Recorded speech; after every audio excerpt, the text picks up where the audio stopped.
Hey everyone, today we're going to be learning the glute bridge.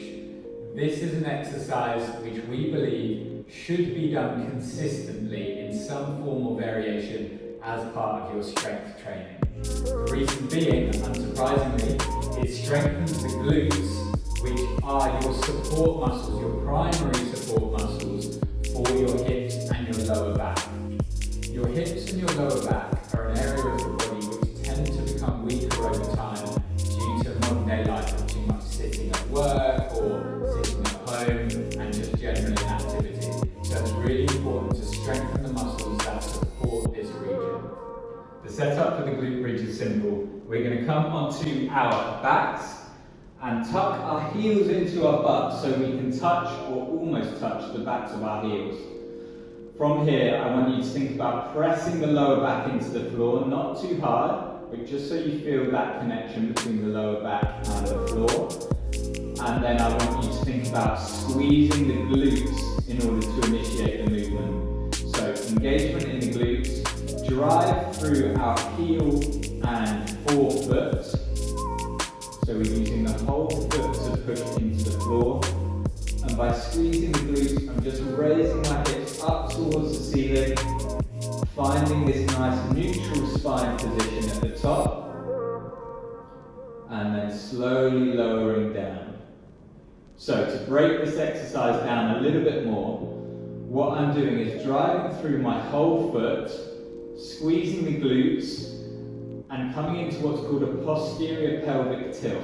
So I'm tucking the back of my hips down towards my heels in order to drive the hips up towards the ceiling. The pressure, or the load, in this exercise should be in the glutes here rather than the lower back. There'll be some engagement in the lower back, but we want the driving force to be the glute muscles here. As we lower down, I want you to think about articulating through the spine, so each vertebra from your upper back down through your mid and into the lower back touches the floor one at a time, and then you find that connection again with the lower back and the floor as we did at the start. The reason I put so much emphasis on keeping that neutral spine at the top is because we don't want to come into a position where we're excessively arching the spine here. This is just going to put too much pressure on the lower back, which we don't need, and it takes the exercise out of the glutes. So we just want to, from the bottom,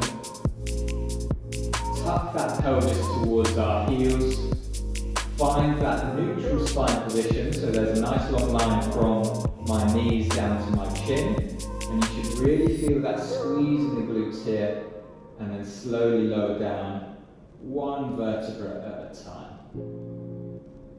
Now, because this is such a fundamental exercise, everybody can start from this position, but we've also got some great variations in terms of progressing the glute bridge. One of them is with a resistance band, which we've got here. Obviously, the harder the resistance of the band, the harder the exercise is going to be. We can also use a dumbbell for added resistance, and we can use a chair as well for just a bit of a different variation. So I'm going to show you the one with the weights first. We're going to come into that same position, and you're just going to place the weight on your hips, okay? So usually each side of the dumbbell is going to rest on your hip bones, either side. And then from here, I just want you to find that same drive up. Squeeze the glutes. Come into a neutral spine position at the top. My glutes are really working hard here to drive the weight up, and then slowly lower down. Okay? Think about driving up, squeezing the glutes, find that posterior pelvic tilt, and slowly lower down. One vertebra at a time. That is the dumbbell variation. We then have our resistance band, which is a little bit more fiddly, but it's a nice exercise to use all the same. You're going to wrap the resistance band around each foot and then pull it through in the center and over your knees. Bring it over the knees, and you're going to place it on the same position you did as the dumbbell over your hip bones, okay? Hold it in position here, feet firmly planted on the floor, And then same again, we're going to drive those hips up. As you come up through the movement, you'll find that this resistance band creates obviously a greater resistance as we progress through the movement. So it's going to be a real challenge at the top, and then as you come down, the resistance eases up. Big drive up, squeeze those glutes. The resistance band is trying to pull us down, but you're resisting it with the glute engagement here. And then gently bring it down one vertebra at a time. So that's the resistance band and the dumbbell variation of the glute bridge done. I want to show you one more that's on the chair here. So I'm going to spin around and we're just elevating our heels for this variation. So heels into the chair, make sure that chair is nice and sturdy.